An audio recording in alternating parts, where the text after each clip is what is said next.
Kang was dying. He reached down to where the roofing tile had punctured through his breastplate and into his chest. He laughed and coughed, blood dripping from his lips. Killed by a roofing tile. What a joke. He was choking on his own blood, surrounded by the bodies of his underlings, while a battle raged mere meters away. But he was not discontent.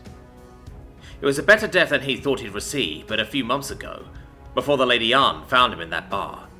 And it was a better death than he thought he might garner even at the height of his career.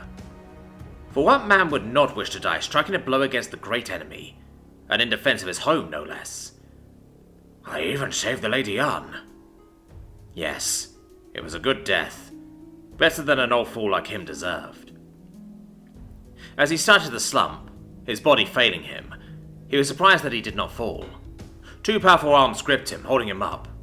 With eyes that had begun to blur, he began to thank his helper, but he'd find himself staring into the eyes of Gao. Ah, that boy. Ever a source of stress for him.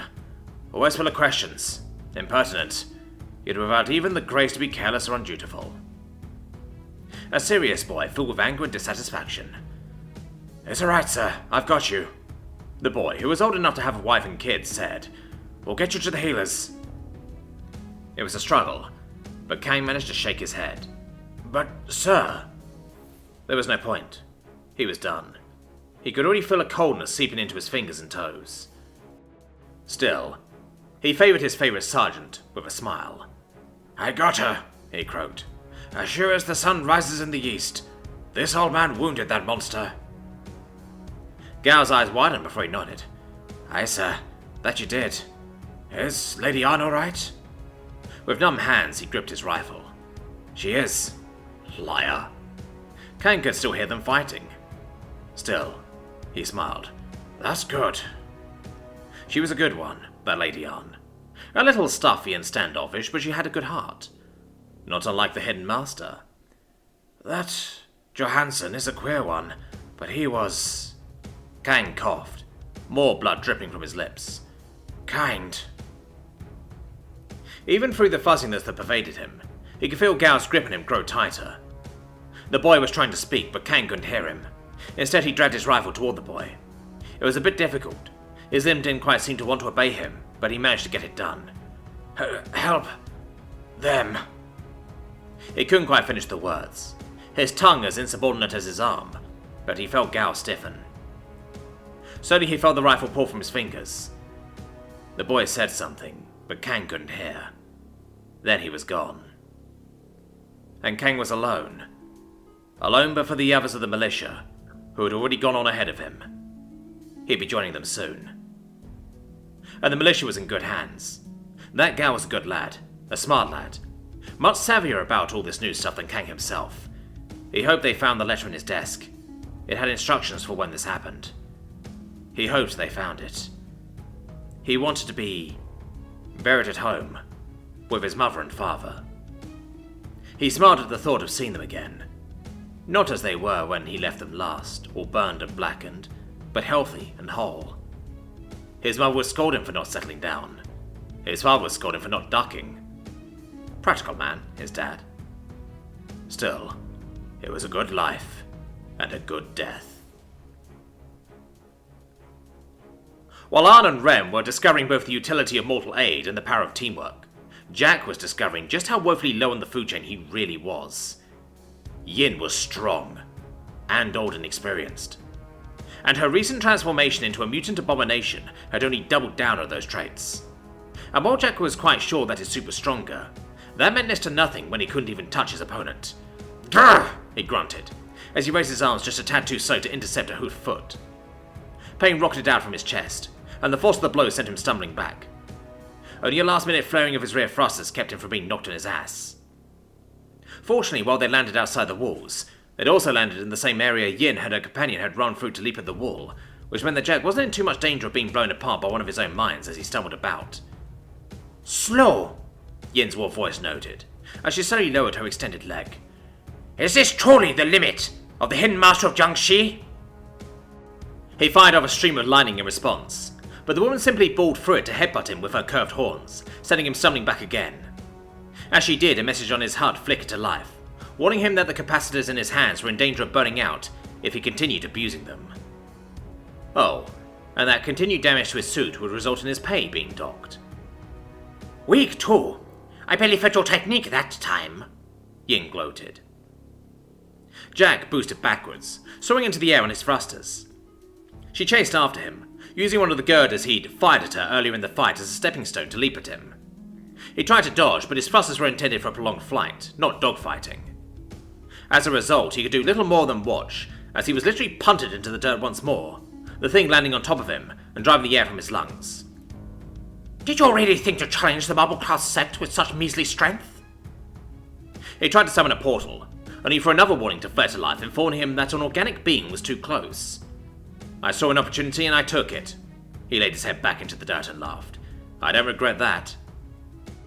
Something close to interest seemed to flare to life in those warped, inhuman eyes for a second. Fool!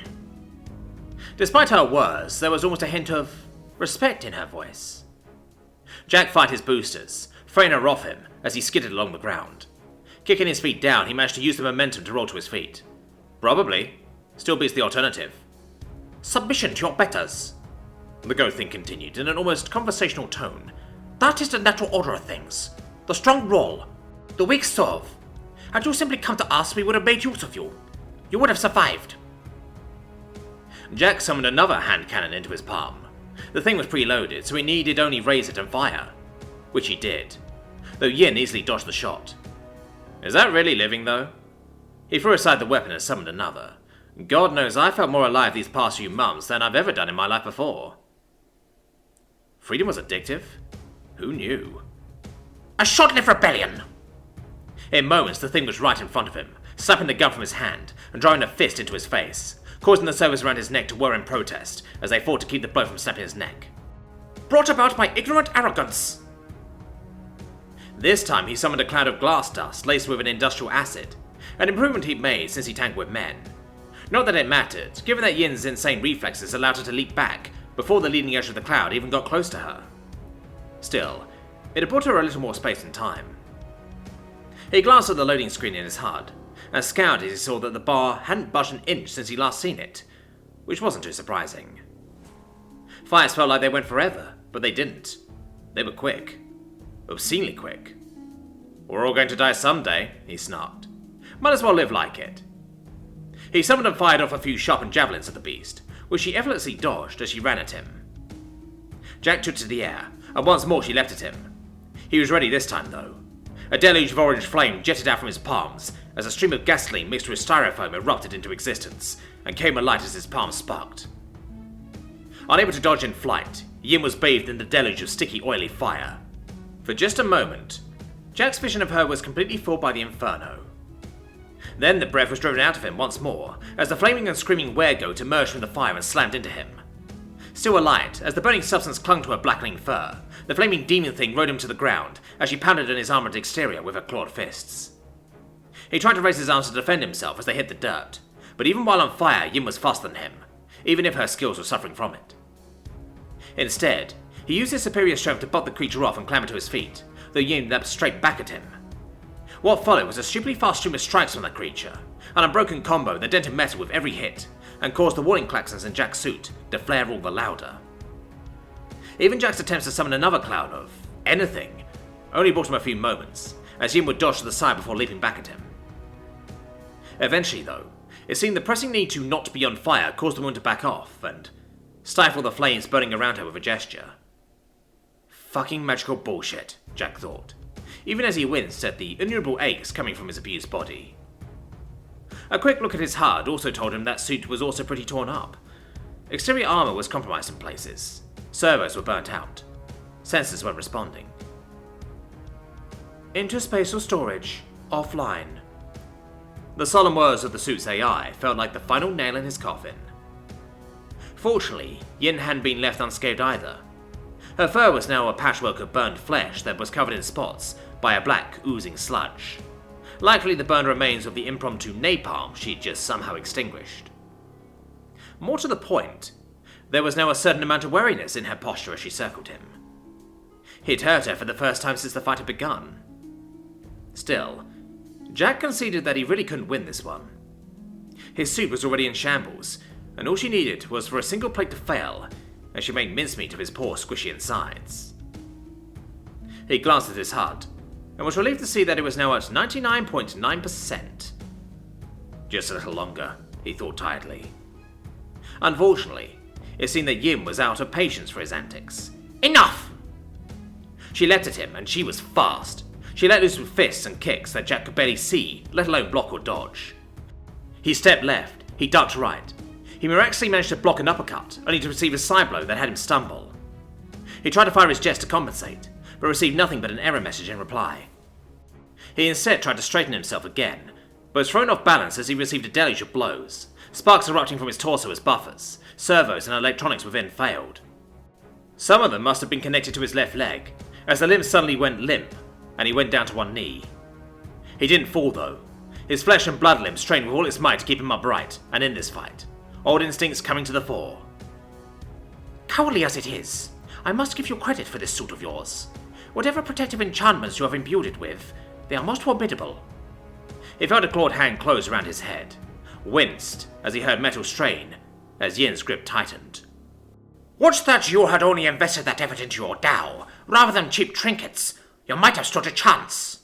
Fuck you, he coughed, feeling something warm and metallic dribble from his lips as he did. Some part of him knew he might die here. Had known he might die from the moment he'd shown up in this world. He'd had no illusions about that. These last few minutes had only made that possibility grow from a mere chance to an almost certainty. Fortunately, death was an old friend, something he'd lived with all his life. Where other men might have been paralysed by it, he soldiered on. He glanced at his HUD, the display flickering before his eyes. Whether that was a result of damage to his suit or his vision fading, he didn't know. 99.9%. The number seemed to taunt him, to have salvation be so close and yet so far. A mental finger hovered over a mental button as he deliberated. Fuck it. If he was to die, he'd go out swinging. He pressed the button. His entire left side was no longer responding to his inputs, but his flesh and blood limbs strained against servos that no longer functioned to force him to move. He managed to stand, swiping aside the hand on his head with his still functional right arm. Converting all the pain and frustration he was feeling into action, the Scandinavian miner roared as he charged at the amused monstrosity. She was back to toying with him now, and it showed as his first punch was easily sidestepped, as for the second, third and fourth. By the fifth, she seemed to have tired of the game, and caught his fist in her hand. The unpowered one. Jack winced as the bones within were ground against each other by her inhuman grip. Still, he grinned. He powered the capacitors in that hand, that single pathway surviving where the servers had failed. Yin flinched in surprise as the fish he was holding erupted with a deluge of sparks. Just long enough for Jack's right arm, which was still functional, to swipe out at her. She dodged. Easily. He sighed. Then he struck out again with a punch that was deflected. He tried to strike again, but a backhanded blow for the weregoat rattled his head and left him open for a hoof blow to the stomach that dented in the armor there even further. In fact, if Jack's abused body wasn't lying to him, said armor plate was now jutting into him. The warm, wet feeling that accompanied it certainly reinforced that notion. Fuck! He roared, as he tried to tackle his tormentor. All his body wanted to do was fall over and not get back up ever again. His muscles burned, his spine ached, his insides felt like mush. But he would not give up. Not now, not ever. He was a fool. He was selfish. He was greedy and callous, but he was no coward. Nor was he a quitter. So he forced his body forward again, slowly at first, but eventually building up momentum. Why do you keep fighting, male? It's obvious you can't beat me, so I prolong the inevitable. The monster honestly sounded confused as she stepped back. Jack hadn't the energy to respond, as he tried his level best to land at least one blow on the creature. He didn't. He was kicked onto his back. And yep, that plate is now lodged a little deeper in me, he thought woozily. Yet even then, with nearly all his strength spent, he clambered up once more. He was rewarded for his tenacity, with a hoof strike to his knee, with enough force behind it to send him sprawling once more. This time on his front, which locked the shard of metal just that bit deeper. The pain was enough for him to roll onto his side, which coincidentally had him looking back at Jiangxi. What would the girls think of him now, presuming they had won their own fight? Would they see that he was a fraud? Or would they just assume Yin had been stronger? Either way, Yin would kill them. And a lot of other people. Even before she turned into a monster straight out of pop horror, she hadn't struck him as a forgive and forget sort. He felt guilty about that, which surprised him. All these people were going to die because of him. Because of his ego. It was funny. He tried not to think about that. It had always been about him. He was the one taking the risk. He'd never had people who relied on him before. For some reason, he tried to crawl back up on his feet. That thought stuck in his mind. He didn't get very far. A hoofed foot shoved him back into the dirt. "Stay down!"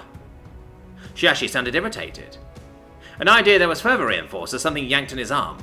Something strained for a second and then gave way, along with some skin.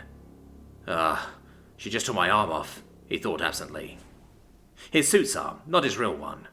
Though his actual arm might have gone with it if Yin had pulled at a different angle. Fortunately, the suit's limbs were designed to pop off if they were put under enough pressure. Not unlike how safety glass was designed to shatter rather than crack. "So, there is a man under there," Yin mused. "Part of me was beginning to wonder if you weren't really some kind of clockwork doll. Even now, at the moment of your death, you hide your key from me." How long had it been since he felt the open air on his skin? Months? Years? Even before he'd arrived here, he'd spent more time on dying worlds than back on civilized planets. It was a rather pleasant sensation. He'd have to make an effort to enjoy it more if he survived the next 5 minutes. "I fall to the..." She paused. "What's that sound?" And as he heard a distinct clicking sound, one that grew louder by the moment, he realized that he just might survive the next 5 minutes. His backup plan had finally arrived.